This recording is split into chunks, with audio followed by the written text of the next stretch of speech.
Well, looking around your child's school or even your workplace, it seems like everyone in the area is sick recently. We've had a few around here. Armand Rahman sat down with the doctor to find out what's going around. And Armand, this is more than just COVID-19, right?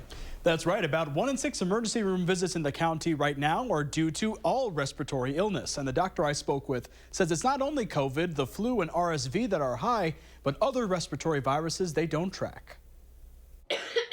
Compared to last year, not quite as high or different in some way, but it is high. At UW Health, Dr. Dan Shirley says they're still seeing a lot of patients with constant long-lasting cough and other respiratory symptoms. We do expect them to go down. Whether that peaks again before the next fall and winter, we're not sure. This has been a trend since more people have been getting together without masks inside during the cold winter months after COVID. And people get the sense, this is out of my control. I'm going to get everything my kid has.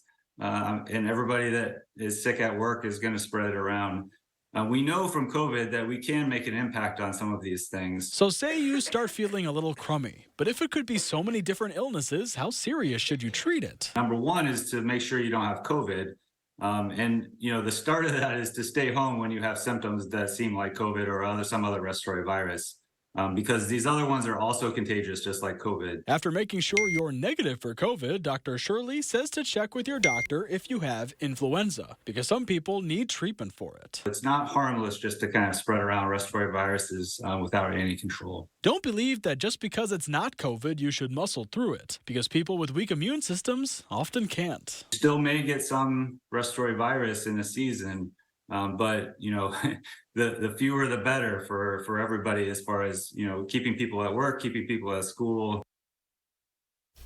And meanwhile, a spokesperson with Public Health Madison and Dane County says less people are being hospitalized with flu than last season, but they can't say if that's peaked or not yet. COVID levels in wastewater could be leveling off after spikes in November.